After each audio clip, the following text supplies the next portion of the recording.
Hello, everyone, and good afternoon, and welcome to a very special author interview here on Tales from the Wandering Scribe. I'm your host, Gabriel Garcia, otherwise known as the Wandering Quill and the Wandering Scribe. And today we arrive at the final author episode here for the month of July. And joining us today is a guest I am very excited to have here. She is an award winning best-selling crime thriller author of both novels and short fiction. Born and raised in the San Francisco Bay Area, her writing is inspired by three generations of family who served in the San Francisco Police Department. A strong literacy advocate, she has taught reading and writing to adult learners, and she is also active member of Sisters in Crime and served on the board of the Bouchercon, I probably butchered that, World Mystery Convention. When she's not writing, she also hosts her own podcast called Twisted Passages. The show delves into the dark world of psychological thrillers with the authors who write them and is distributed to over 150 countries through the Authors on the Air Global Radio Network. She currently resides in Northern California with her husband under the loving reign of three well-loved cats who specialize in pioneering inventive ways to energize the home office environment. And her next novel in the Kate Barnes series, Dark Reckonings, will be released next year, 2026. And to get us prepared, we'll be diving into the first in the series, Dark Obsessions. So without further ado, let's give a huge round of applause to today's guest, fellow author Marie Sutro. Marie, welcome to the show. Thank you so much for having me, Gabriel. I am so excited to be here. Awesome, awesome. And before we dive into Marie's series, Marie, would you like to tell our viewers and listeners how you and I first met each other? Well, it was a cold and rainy day, Yes, or it rather was. a cold and rainy weekend on the USC campus, Southern California, at the LA Times Festival of Books, an absolutely amazing place where you meet readers and authors and amazing folks like you, Gabriel. Absolutely. And she is not wrong, viewers and listeners. It was raining at least for the first part, but then it quickly died down. And then by the next day, it was all good. But yes, that is how I met Marie and many more authors from the LA Festival Books who will be making their debuts in their future episodes later for 2025. So I'm so excited to have you here. And this is really a very, very special interview because you are actually the first from the authors that I met earlier this year making their official debut here on the show. So I'm excited to finally have you here. It really means a lot. All I can say is likewise. I mean, you are kind of that Renaissance guy. You've got your hand in so many different things, and your show is awesome. And I'm just so excited to be here. Awesome, Marie. Now, for people who are now just learning about your series for the very first time, what can you tell them about dark obsessions and dark associations to get ready for the next book in the series releasing next year? Well, as you said, there's two books. It starts with Dark Associations, and Dark Obsessions is the most recent. Okay. It features a rookie detective named Kate Barnes. And really, the best way to think of it as a crime thriller series is as a mashup of a Law and Order meets Silence of the Lambs, because I am kind of a dark writer. Nice, nice. And without giving too much away, what can you tell us about the character in this series of yours? What can people expect from her? Well, as I said, she's a rookie detective, so she's still getting her feet wet and she's still learning a lot. She happens to be a detective in the Special Victims Unit in San Francisco. So that Mm. puts her in a place where she's dealing with folks with a lot of trauma. Ooh. And that was really something I wanted to explore. As you mentioned in my bio, I do have a family lineage with the San Right. Francisco Police Department. So that issue of the trauma that folks not only are they subjected to, but they experience themselves. And even the secondhand trauma, things like what it's like for the CSI folks who go to a crime Mhm. scene, or court reporters after the fact. All of these people in our communities are affected by it. And so I really wanted to delve into that with Kate and see just what it's like to do that job in that way when you are young and you're hustling and you're trying so hard. Oh, and by the way, I threw in an insidious serial killer named the Tower Torturer. So that wasn't very nice, but Oh my goodness gracious. So I have so many questions about this series, but before we go into the creation of the series, let's talk a little bit more about you, Maurice. So, as you mentioned before, you come from a family that has deep roots in the San Francisco Police Department. But I'm very curious, what put you on the path of, going the direction of being an author? What inspired you to pursue writing? And what would you definitively call your aha moment that made you realize I want to make this my career? well, it's kind of a long story, and it's impacted greatly by something that I try to tackle as a theme in my books, which Hmm. is how we all deal with fear. And Right. when I was little, probably like you and like most readers, I fell in love with stories. Specifically, was drawn to puzzle solving. So things like Encyclopedia Brown, Nancy Drew, and then later, you know, Sherlock Holmes. All of those, the classic mystery genre.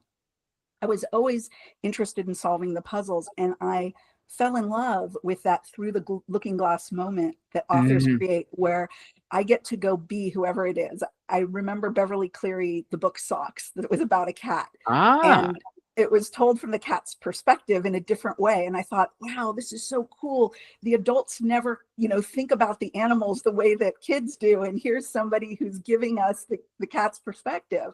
And just that, Narnia, all that stuff, being able to go to other places and live different lives and be different people.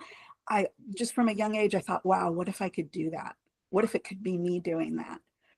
But by the time I got to college, I was too scared because I thought, what if I try this and I can't pay my bills? And Right. what if I fail? So I ended up going the traditional route, and I went to college, got a bachelor's in business, then got a master's in finance, and went the whole corporate route. All And right. one day, decades into that career, I stopped and I looked at myself and I thought, wow, if I could be successful in this world where it's about learning what you need to do, having the discipline and the loyalty, all the things that go into being a good employee for someone else, why can't I take all that and put it into my dream? So, Absolutely. and my husband had a job opportunity in a small town that was going to take me, if I went, out of my career. And I just said, hey, this is my bucket list moment. And I tried it. Nice. That is incredible, Marie. That is amazing. And I'm actually just very curious. And there's going to be some fan questions. I should have mentioned this earlier. There's going to be some fan questions that a lot of my viewers have been sending that will be sprinkled throughout the interview. So here's a little fan question that's a perfect segue into the creation of the Dark Association series of books.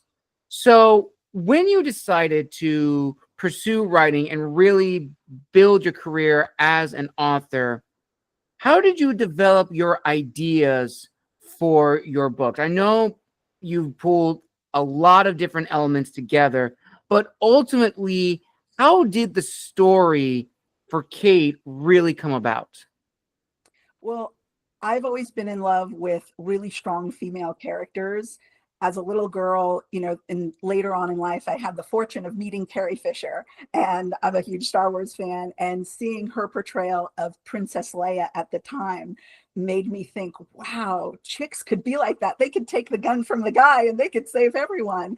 And, just kind of growing up through that whole era where we had our first, female Supreme Court justice, our first female astronaut. I've always been interested in those stories and kind of knowing the history of Hmm. of what women have had in terms of opportunities, even going back to education and when they got the chance to be educated or become doctors. It was always something that was really, really interesting to me. So that's kind of where Kate came from, is those women that I've seen throughout my life or known of or just looked up to. And that all came together in her. Awesome. That is amazing. And kind of following suit. So let's paint a picture. So let's start at the very beginning when you're now crafting the world for Kate in the Dark Association series. Now, when you began writing this series, do you have like a writing routine or a ritual you do? Do you like sprints, free writes, or do you not have a ritual or a routine? Well, it was interesting, Gabriel. When I first started writing Dark Associations, I went back to, the school model, right? Okay, I'm going to set a goal and this is what I'm going to do. And so every day I sat down, for the most part, 98% of that book was written at a chair on my dining room table. And I would sit there every day at certain time, and this was my routine. When it came to Dark Obsessions, having done it, I realized, again, just like with the corporate world versus the writing world, if I can do it in the chair at my dining room table, I can do it anywhere. So I started pushing myself to go to cafes, go to really noisy places, and just being able to do it anywhere. And so now my routine actually fits my crazy lifestyle. Like you mentioned, I have a podcast and other things I do. So I'm able to fit in wherever I need to. So it's changed over time. Excellent. Okay. And when you began writing Dark Associations, what was the goal you had for that first book? Not just for yourself as the author, but also considering the promise that you were going to be making to your future readers, especially readers of this genre. Well, the first thing that I used to always say to my husband, he's always my first reader. And I would always say, if I can just get one person to read it and actually, as I said before, go through the looking glass and feel like the world and the characters I created are real for the length of a full novel and really enjoy it, then that's all it's about, is the one person in the world who would get it. And so that was kind of the personal goal. And then the reader goal has always been about giving them those moments that I get from other authors, which is get out of your life, go somewhere else. And oh, by the way, maybe we could explore some things about humanity and ourselves and learn a little bit more on the journey. Awesome. Awesome. And here is a fan question one person wanted to ask. So when you began writing Dark Associations, what was the most challenging part of writing your first book? Oh, I think it was probably the fear and the self-doubt. It had to be that, because I'd stayed away from it all of those decades. And it was always in the back of my mind that this is what I want to do. This is where I want to be. And the fact that I started doing it didn't make the fear go away. And it was funny. I used to think about it. There was a teacher I had in college, and she was a speech teacher. And she was teaching us how to give a presentation when you have a whole stage and you have to walk around the stage and talk to, say, a huge audience of people, a theater size audience. Right. And her advice was, before you even start speaking, stand in the middle of the stage and just let everybody stare at you. Because if there's things they like or things they don't like, you'll have that minute of acceptance where you have to accept the scrutiny and you have to know, hey, this is me and this is who I am. And now I'm going to share with you. And so I tried to think about that a lot, because there was some breaking down of who I had been in my old career and accepting I was starting out at the very bottom of the ladder again. Awesome. Okay. All right. And sort of the continuation of this question. So, as you were writing Dark Associations in the rough draft form, and I'm sure you would definitely agree with this after also talking with other authors on your podcast, that as authors in that early stage, we are kind of isolated, or we choose to isolate ourselves in our work. And sometimes we are hesitant to let people know of what we're working on. I talked with a lot of authors, and I'm sure you've also gotten the same response from authors on your show, that some either tell their friends and family very early on what they're working on, or when the work is completed, even if it's the rough draft version, they then tell them that, hey, I've been writing a book for the last 6 months to a year. So for you, Marie, at what point in your journey did you let your friends and family know that you were writing your own book series? And what was the overall reaction like? Well, it was interesting because, again, there was that fear factor. So, other than my husband at the very, very beginning, I was scared to tell anybody because I thought they all know me one way. And I Hmm. had achieved a degree of success in that other place in my life. And I was just, it just literally felt like going out on the stage and having to reinvent or to reintroduce myself to people that way. And Right. so it was a little bit of a slow process, but I noticed it started to build momentum because if you tell one person, then they tell another and they tell another. And then all of a sudden, whether you're ready for it to be out there or not, it's out there. Yes, 100%. Absolutely agree. And kind of along the same way. So when Dark Associations did get published, what was your reaction like from readers as well as your early fans? Were they positive, negative, or somewhere down the middle? Well, so far they've been overwhelmingly positive. So I've been very, very grateful for that. One of my favorite pieces of feedback was, I want to say it was was within a month of Dark Associations first being released. And Hmm. I received an email from a reader who had gone through major heart surgery. Mm. And the book was released in January, so it was the winter. And she sent me this email and she said, I was living in, I think it was, I want to say Montana. And so there was snow and everything. And she said, Kate kept me company through the recovery. And it was such a beautiful thing for her to say, as if Kate was real, right? That Kate had been there with her and that she was able to be there with her. I absolutely loved it. And to this day, that's one of my favorite pieces of feedback I've ever gotten.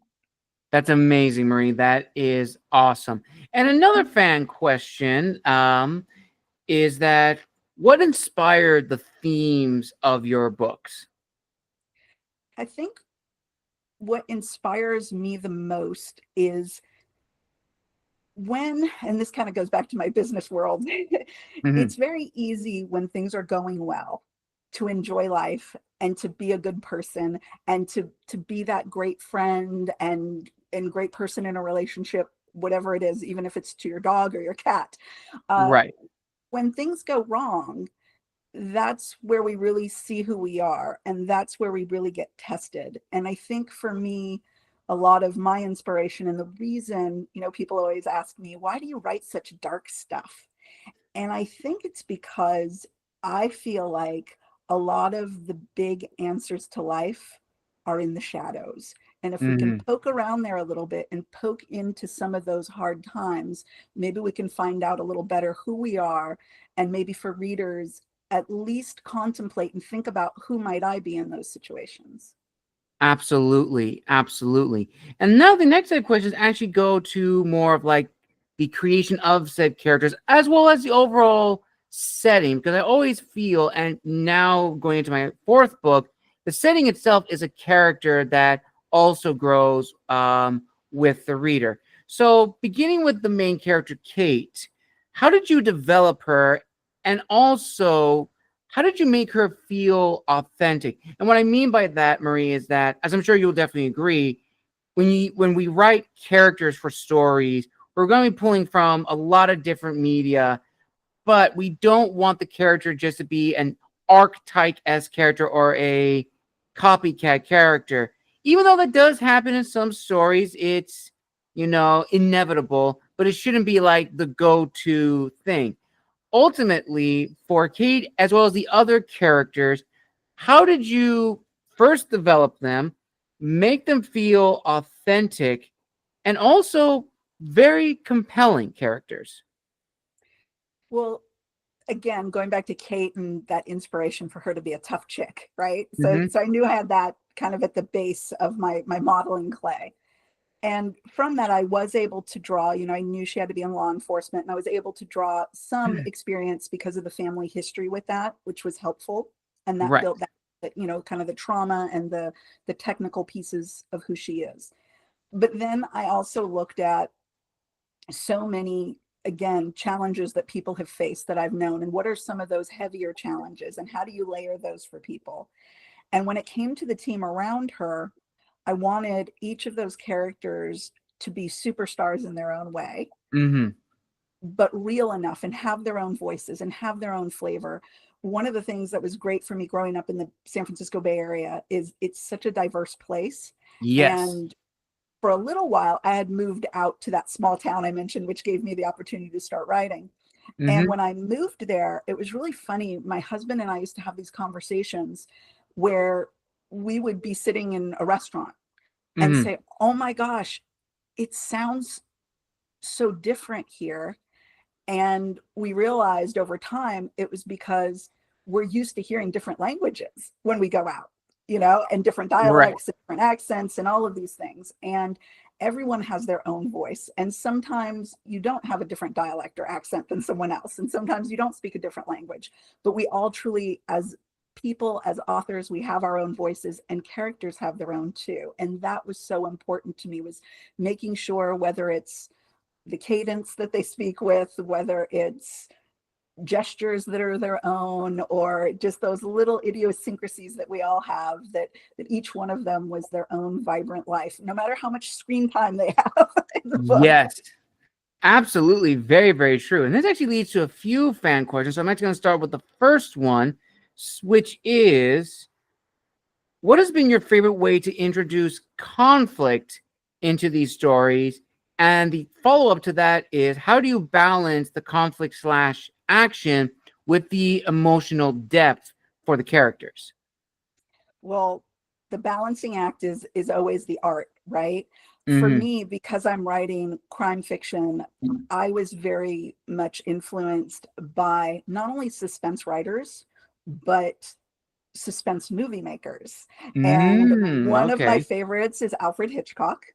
Right. And the way that he introduces characters, he has these, sometimes it's a bigger than life character. Sometimes it's just an average Joe. Sometimes it's a little kid, like in The Man Who Knew Too Much. Mm-hmm. But he puts them into situations that are very approachable to start with. And then it gets a little scarier and a little scarier and a little more uncomfortable. And I like to build conflict that same way. Sometimes if somebody's a killer and they just come in and they're trying to kill people, hey, that's obvious. But what about the person who comes in and every once in a while they say something that's a little sketchy? Or what if when you say something, maybe they crinkle the corner of their eyes, or they tighten, their jaw muscles a little? What does Right. that mean? Who are they? What does this mean about how they feel about the other person or someone around them? So I like to play with a lot of the nuance and build it in layers, and play a little bit with everybody and what's actually happening. Absolutely. And since we are talking about, crime and crime thriller in particular, I think the most interesting thing, which I find even for media, is the atmosphere and setting and how each story approaches it, because it is a character in and of itself. So this is a opinion question, Marie. So I would like to hear your thoughts on this. As a crime thriller author, which do you find the most difficult to write? Writing the atmosphere that's immersive for the reader, or writing the setting that appeals to the senses, the five senses of the human body? Well, I think every setting, in my opinion, the only way to sell it to a reader that it's real and make them feel like they've gone through that looking glass Mm-hmm. is through those five senses. I need to get you in sight, smell, all of those things. Now, unfortunately, because I'm writing crime thrillers, some of the smells I might give you or the sights I might give you might not be that positive. But it's very much a sensual experience for me when I'm writing setting, and I'm always going for it to be a character. In the first book, it's set in San Francisco. which Mhm. is a certain type of place. It's a metropolis, but it's a unique type of metropolis on a peninsula, and it's very small geographically. It has a storied history. The second book, I take Kate up to the Olympic Peninsula in Washington, and it's densely forested and dark and forbidding, and there's not many people there. Mm. And to me, it was so fun to play with those different settings and to challenge myself in terms of who is that different character in that setting. They're Right. very polar opposites in certain ways, but then again, they both happen to be on peninsulas with water surrounding them on three sides, and they're both unique, and they both are dripping with tension. Yes, absolutely. Absolutely. And this kind of leads into the next set of questions, which I like to call reflective questions. And the first one, which is a loaded question, so I'll give context to this. So, as I said in the beginning, for us as writers, we know it's all on us in terms of, getting the story out there. But when we make the decision to publish it and share it, the industry has greatly changed within the last 20 years. I mean, if you look back 20 years ago for indie authors, there was the whole stigmatism that independent publishing was seen as a lesser form of publishing. And now it's just skyrocketed with a lot of more people going the independent route. And that also correlates with the rise of social media. And I've always asked authors this of what it means to be an author, especially now in the digital age. And it's a double-edged sword from a lot of the responses that I've gotten, that it's a good thing, but a bad thing. One side, which I'm sure you'll definitely agree, we're able to connect with our readers, connect with our fans, grow our fan base, grow our websites, platforms, what have you. But unfortunately, we do leave ourselves exposed to a lot of hate speech, trolls, negativity, everything, which would be very detrimental to an author's well-being. I've known a lot of great friends who have shared that darker side of being an author. And of course, imposter syndrome is always going to be there in the back of every person's mind and sometimes be a writer's block for us. So for you, Marie, how do you handle sort of the negative criticisms, harsh feedback, as well as writer's block?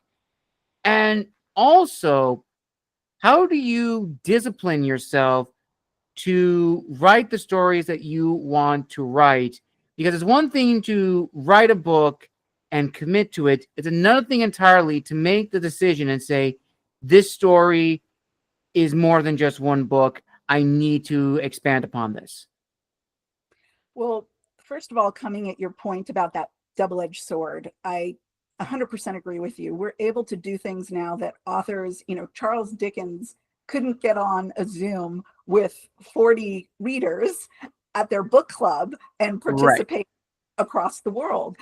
Even your show, you're able to interview authors wherever you want, and readers can access this at any time. If they can't sleep at 2 a.m, they can turn Gabriel on, and it's an awesome show to enjoy, even at any hour. But it has changed, and it's given us so many more ways of connecting, which to me, that's what this whole art form is about, is connection.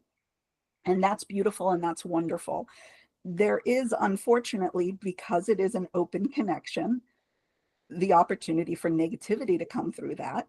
Hmm. And there is kind of an impetus on all of us as authors to put up a little bit of a wall around ourselves when we're out there in the Absolutely. social media world. I'm sure you've seen this happen.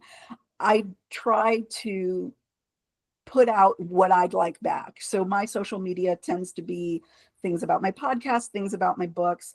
But more important to me, here's, like, for example, an ice cream I just ate recently that was very naughty and I shouldn't have been eating, but it was so luscious and I had to share.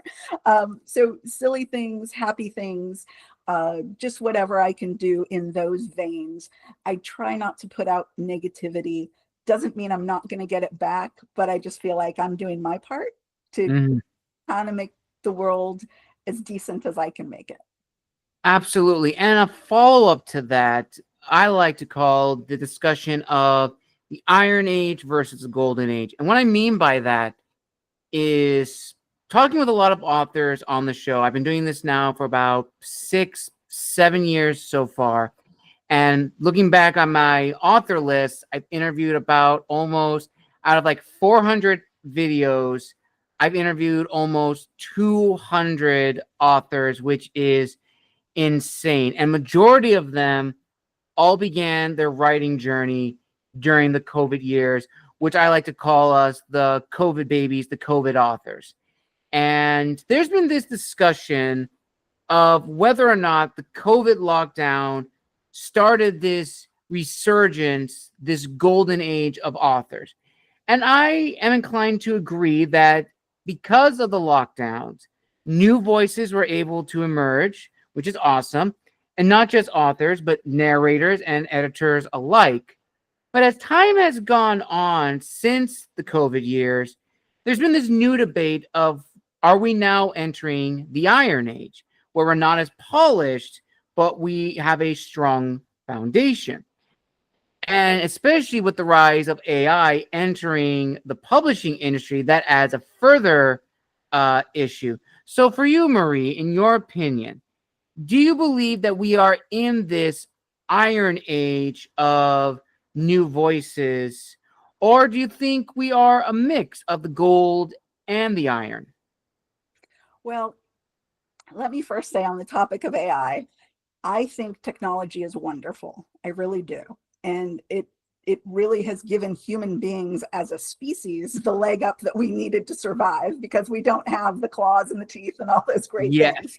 So technology is great. And when it comes to medical innovations and even helping art in certain ways, I think it's awesome. I think artists have more research tools at their disposal and a variety of other things. Where it gets hard for me is I heard a person speak on this topic, and they were explaining how you could tell ChatGPT what kind of book you want, and then it could write it, and then you would go basically edit ChatGPT. But this person thought they were writing. But if it's already been written and you're just wordsmithing to make it sound more human, that's not exactly writing, in my opinion. That's editing. Yes, absolutely. And also, to add on to that, as one guest said, asking AI to write a book is like asking an alcoholic seventh grader to write the book for you. Because ultimately, you're right. You're going to end up editing the whole thing. And what people don't realize what AI does when it comes to writing, it mass produces creativity. It's a stale version of itself because you lose that human nature, where there are going to be repetitions of certain words that an AI will do. I had a friend of mine who is a narrator said that is the one thing she finds very difficult in her job, is deciding, is this book really the author's works and they just have very poor grammar skills, or was this written by AI? And it's a very difficult thing. And one thing that my guest also added on to this discussion is writing is not an indulgence, it's an obligation, which is very true, because it does keep human voices alive, because it's always going to inspire the next generation of authors, which now turns into the business side of being an author. So, as a little icebreaker, Marie, what was some of the most surprising aspects that really surprised you about the publishing industry when you began with Dark Associations, and then eventually Dark Obsessions, and then, of course, the last one, or probably not the last one, in the series? That is really an easy answer for me. I thought when I decided to write a novel that the hardest thing to do would be to write a novel, to start with this idea and to end it. And I think part of that goes back to just being in school, when you'd get an assignment. And one of my questions was always, how many pages? How long is this thing going to be? And so I just didn't know if I could do that. Mhm. And once I did that, I thought, whoa, wipe the brow. Okay, the hard work is done. But then I realized, oh, no, no, no. Now you've created something, but now you need to sell it. And that whole world just became exponentially bigger than anything I had ever anticipated. Yes, 100%. And now going forward ahead, so with the eventual release of the third book in the Dark Trilogy, is there anything that you would have done differently with your previous books in terms of publishing and marketing? Let's see. Well, one of the things I would have done very differently was starting earlier in my life. If I had known all of the business pieces, then I would have been working on them sooner and realizing, hey, it's really good to build a platform. It's really good to network. It's really good to do all these things, instead of just thinking, again, I just have to create this cake. And if I bake it and decorate it, I just bring it to the party and everybody's going to want it. The problem was I didn't realize nobody's going to be at the party unless I know how to invite them. So, Yes, that is very, very, very true. And that's something that I'm even still working on with marketing and going into my fourth book, which is crazy. And also, when we talk about marketing, that's when we truly have to figure out, as you said, the invitations. Who are we really inviting to this party? And I definitely think there's not a lot of discussion on that. And what I mean by that, viewers and listeners, is that we have seen numerous workshops, numerous videos of writing the book you want to write and understanding your target audience.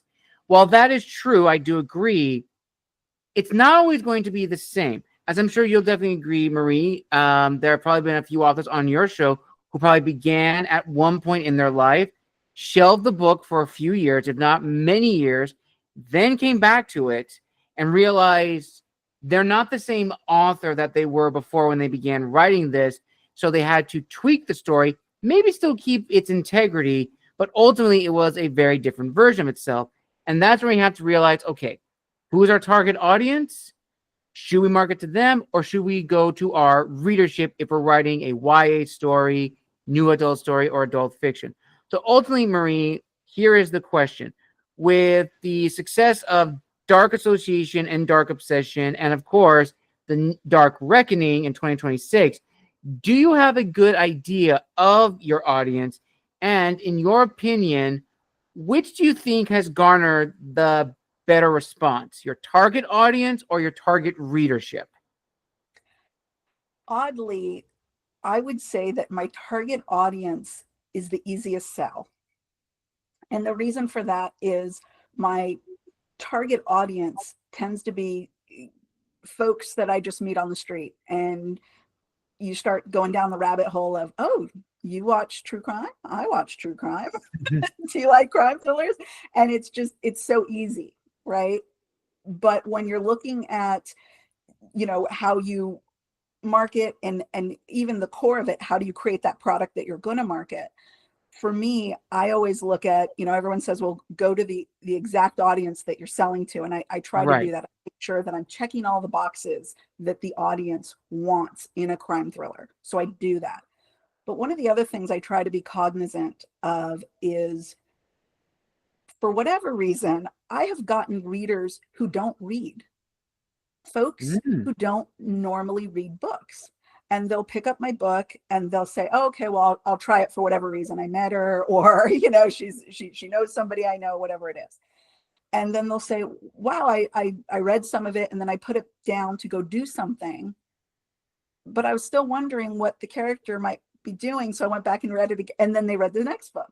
And so there's this piece of it. And I'm not saying it's even 40% of my audience. I'm not saying that. Mm. But to the extent that there's folks who are non-readers out there who are enjoying it, I like to tell stories that anyone walking by wants to listen to.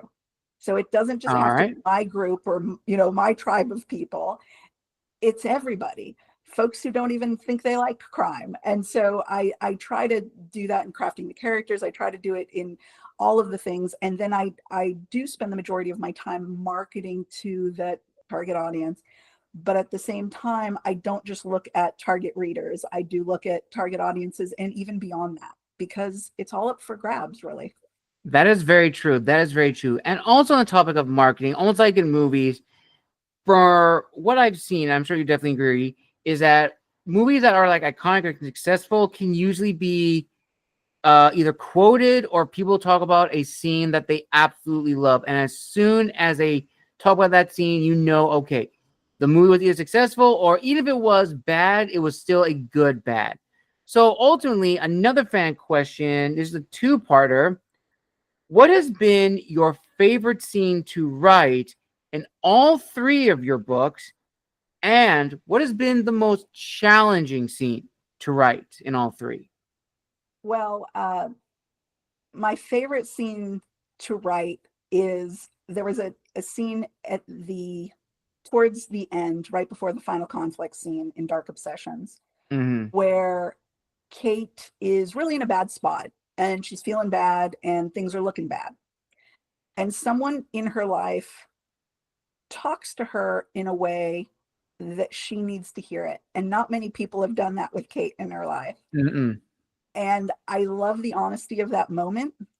And I love how much it changes her. And I love how it affects not just her, but hopefully readers who read it, because I think we all need a little honesty every once in a while, even when we don't want it. Right.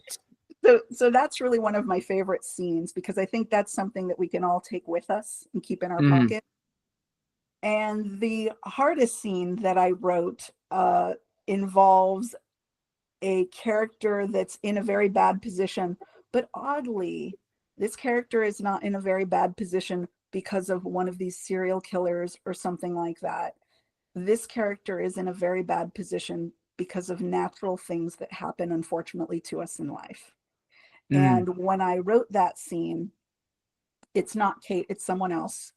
And when I wrote it, I actually had tears when I wrote it, and Ooh. it affected me that profoundly. And so when I put it out there, it's one of those I don't want people to ever ask me to read in public because I'll probably just start tearing up. But yeah, that was the hardest scene for me to write. That is powerful. That is really, really powerful.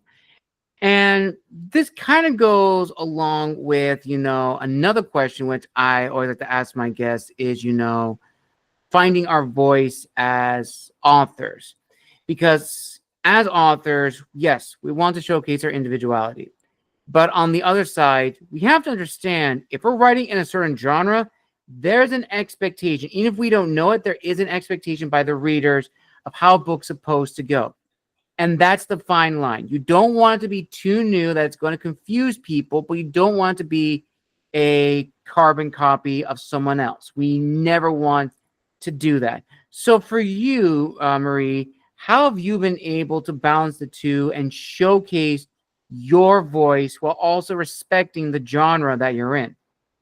Well, I think that word you just mentioned, Gabriel, is at the heart of it: respect. Because I Mm-hmm. do respect the genre. Going back to being a little kid, I've always thought of authors as magic makers. Yes. And that is, any kind of creator, artists in general, I tend to elevate in my mind, just because I do think it's a special kind of magic, whether it's paint, sculpting, whatever it is.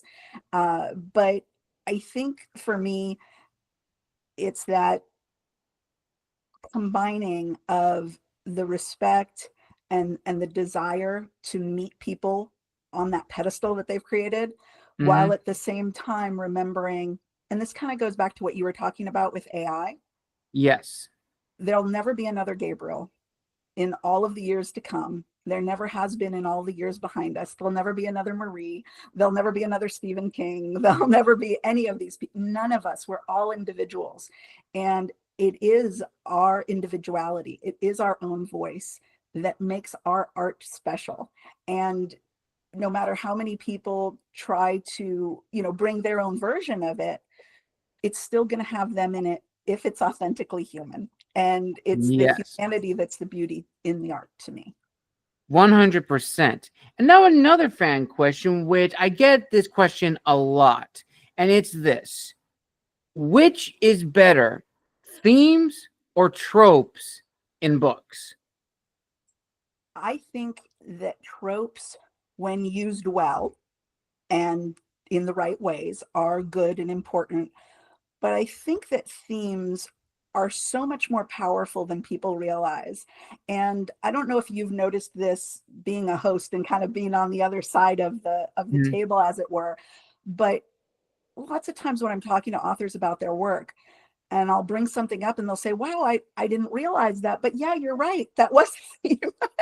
And I love it when that happens, because those unintended themes that even authors aren't structuring into the story, that's that humanity, that's that uniqueness of who they are and what their experience is, that's really just trickling out into their work, sometimes unconsciously. And I absolutely love that part. So yes, themes for me every day of the week.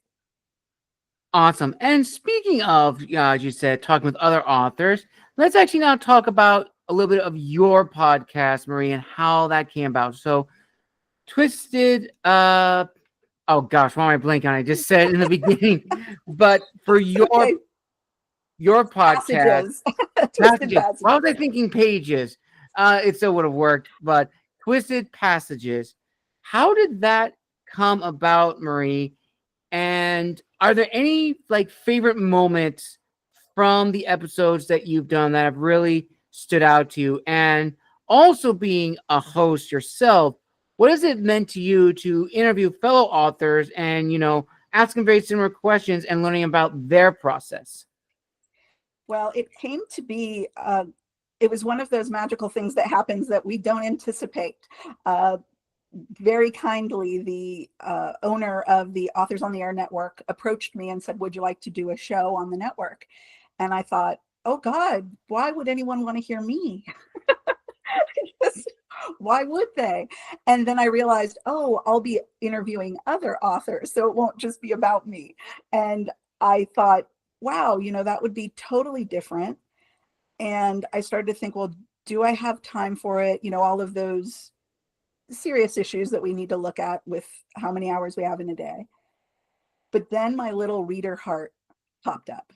That Mm, little kid that used to flip to the end and see the bios in the books and say, who are these people? How did they come up with these ideas? Why do they know these cool things? Are these characters based on their life? All those millions of questions I've always asked myself in silence as I stare at someone's bio after I finish a book that I love. And I thought, wow, how could you not do this? How could you not have that chance to talk to people and mhm. see what's their journey? Why do they do what they do? And how do they do it? So, Absolutely. so that was that piece. And that's how I started.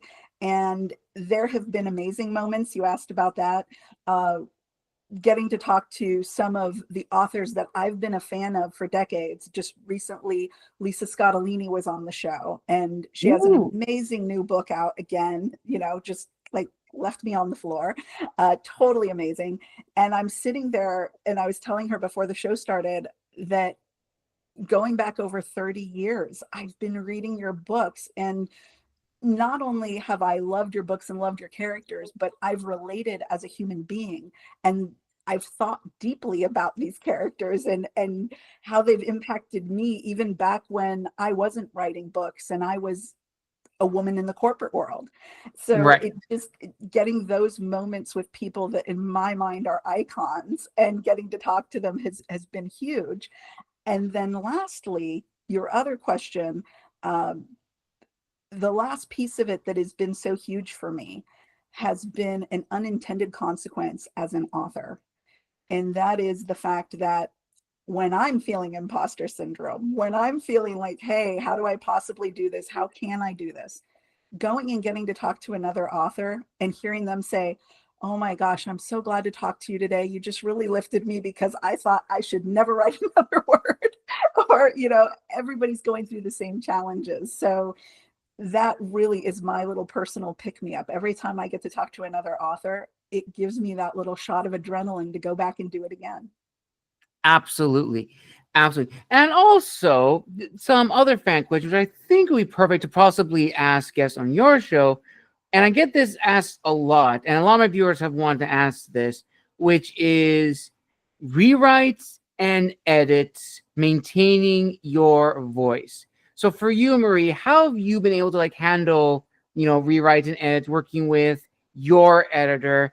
And how would you help a fellow author kind of break away from the not stigmatism, but like the writer's funk of just because you're rewriting the story, you're not diminishing your voice or your integrity as an author? Yeah, I think that another art form is knowing how and when to edit. And part of that is when someone gives you edits and says, hey, you should change this or change that.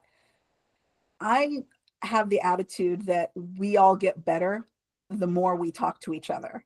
And that Yeah, creative process, I never drop the steel wall and say, oh no, I wrote this.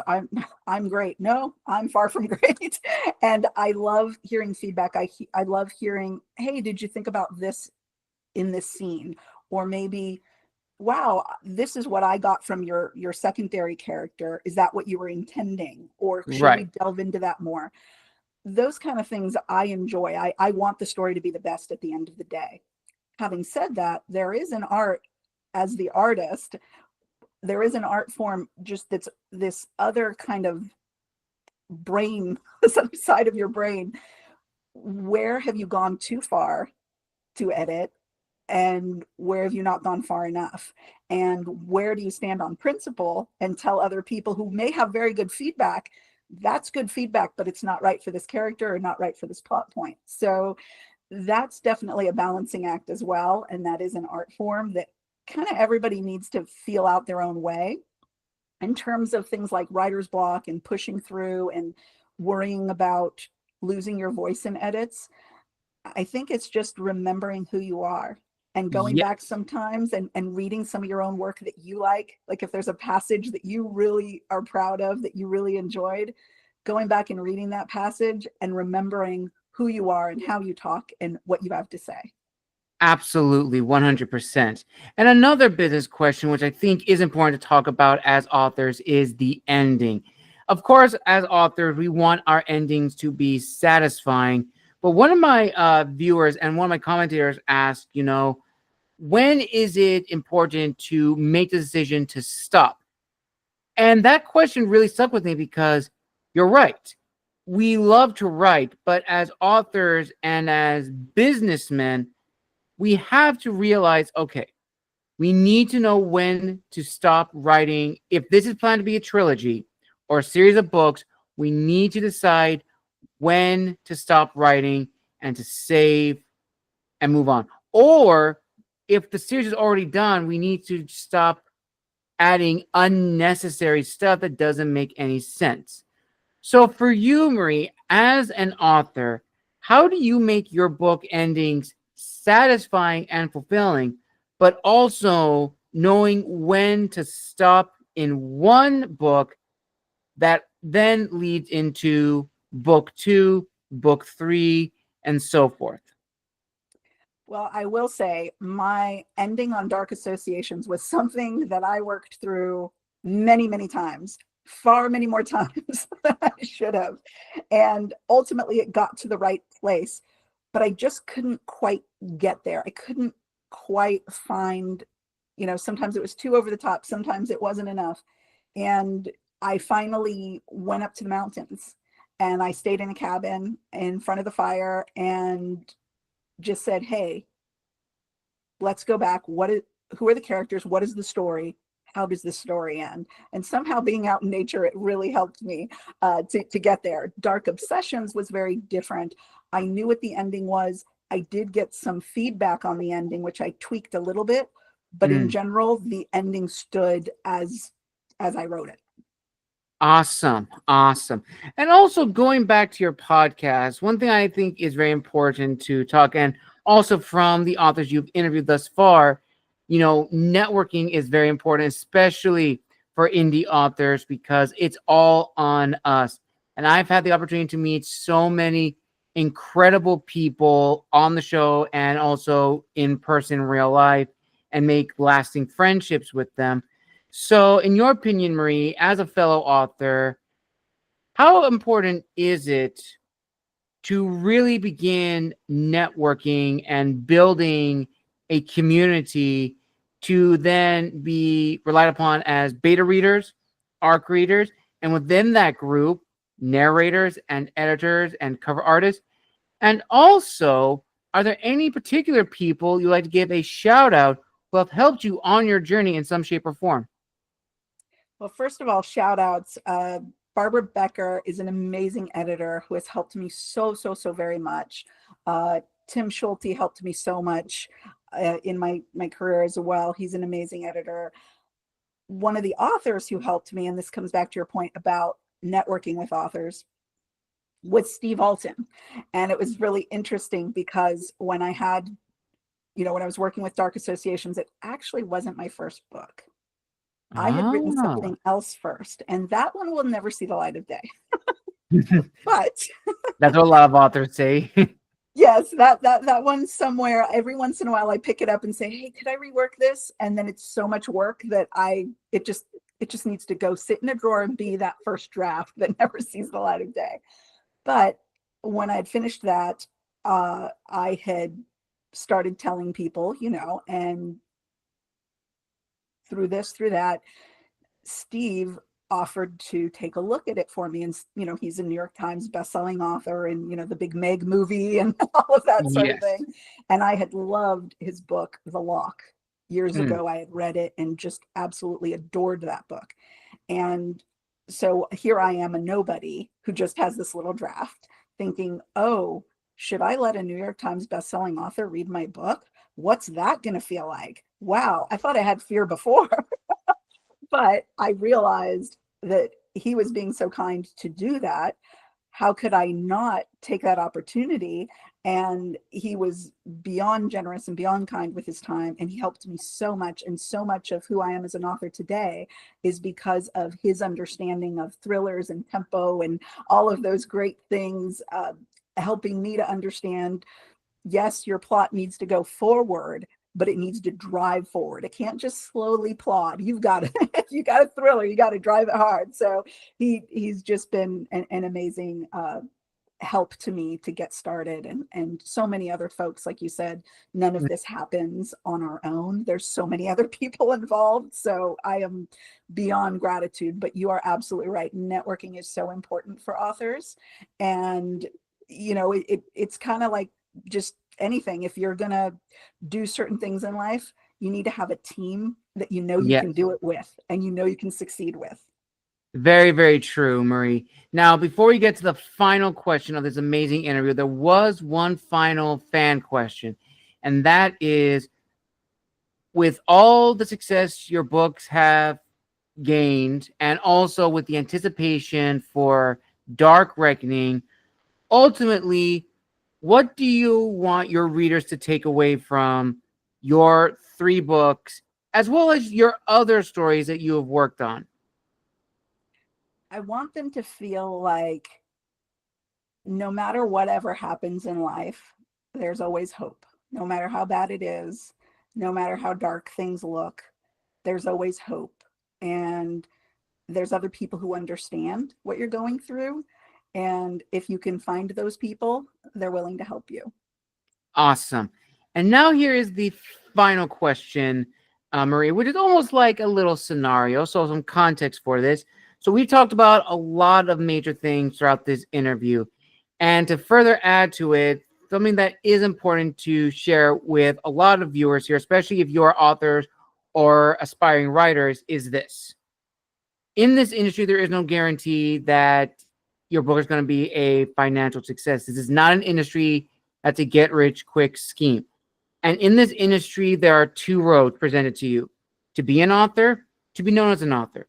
One is dedicated to the craft, the other is dedicated to the business side. They lead to the same end goal, of course, but the objectives that each individual has when going into the publishing industry has to be realistic, because, again, this is not an industry that's a get-rich-quick scheme. If it was, I would be quitting my job and everybody will be writing to their heart's content. But unfortunately, that's not it.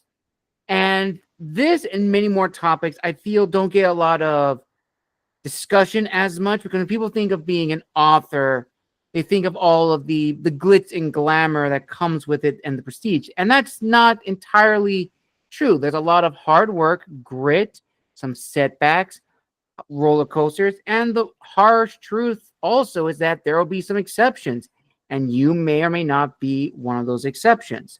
So let's play a little scenario, Marie. Let's say you're at a festival. In this case, let's say next year's Festival of Books, and you are giving a workshop slash seminar class to a group of aspiring writers from all genre types. Of the numerous topics that you could be discussing about the author's journey from the writer's perspective, as well as the author in the business sense, what topic would you share with them that would also be seen as a word of wisdom? For me, that most pivotal topic, because one feeds the other. If you're going to be financially successful, this is kind of one of those things that must necessarily underpin it. You cannot, I mean, some people have argued that you can sell any product to anyone, but they're not going to come back for the next one. If they didn't like it, just because you sold it, if they figured out it wasn't a good product, they're not going to buy the next one. Absolutely. So at the end of the day, it has to be about the quality of the work. And that's where it has to be. No matter what, you know, if you're like me, when I was starting out and I just wanted that one reader, just the one person, or if you're the person who says, hey, look, I want to reach everybody. I want everybody to hear this story because I've got something to share. Whatever it is, your work has to be true. It has to be authentic, and it has to be you. And the only way you're going to get there is kind of saying no to the fear and letting go every time imposter syndrome hits you, which can happen. You know, you look at it and you think, oh, well, I've been at this, you know, how many interviews have you had? How many books have you had? You know, and you think, gee, is this ever going to blossom beyond where it is? And the only time that will happen is when there's integrity in your work and there's integrity in what you're doing. And if you come back to the craft and you come back to the art form, and that, again, desire to communicate with people, that's, to me, that's the core of all of it. Beautifully said, Marie. Beautifully said. And with that, viewers and listeners, we conclude the final author interview for the month of July. I want to give a huge thank you to all of my guests I've had for this month, and a huge thank you to Marie for sending us off into the month of August within a few days. Marie, thank you again so much. I really do appreciate it. Where can people find you on social media if they want to reach out and connect? And besides Dark Reckoning, do you have any other projects that will be coming out in the coming years? On social media, I am pretty much everywhere under Marie Sutro. The one exception to that is I'm marie.sutro on Instagram. And even my website is really simple, mariesutro.com. So very easy to reach me. In terms of new projects, I'm working on a standalone story that's going to be very, very interesting. And I can't wait to get that out and share that with the world. Definitely, again, dark story. I can't help myself. and Awesome. More of a propulsive thriller. And there are some more short stories in the works too that'll be coming out. Awesome. Any upcoming episodes your fans can expect for the coming months for your podcast? Yes, I do have. One of the things that's really important to me is really having that full range of folks for readers to discover. So I mentioned Lisa Scottolini. I've had, J.A. Jance, Doug Preston, a lot of big name folks that you can find at every airport bookshop. But on the other side, I like everybody in between. I like mid-list, I like debut, everybody. And I love to hear from different voices. So there's more of that on the way, and some very exciting folks coming up. Awesome. I will link all that down below in the description of this video. Thank you everyone for joining us for the final author interview for the month of July. A huge thank you to Marie for coming on the show, making her official debut. And hopefully next year, if you're going to be in the LA area, hopefully you will see Marie at her booth promoting Dark Reckoning with Dark Association and Dark Obsessions, and possibly see teasers for her upcoming works down the road. And you may also see yours truly also there. So be on the lookout for that. Make sure to follow us on both of our social medias. And as always, like, comment, and subscribe down below to stay up to date with new episodes going forward, especially for the August release. As always, this is the Wandering Scribe and the Wandering Quill signing out. Wish you all a wonderful day wherever you are in the world. And thank you all again for joining us for the month of July. And I will see you all in a few days for the August lineup. Have a wonderful day, everybody.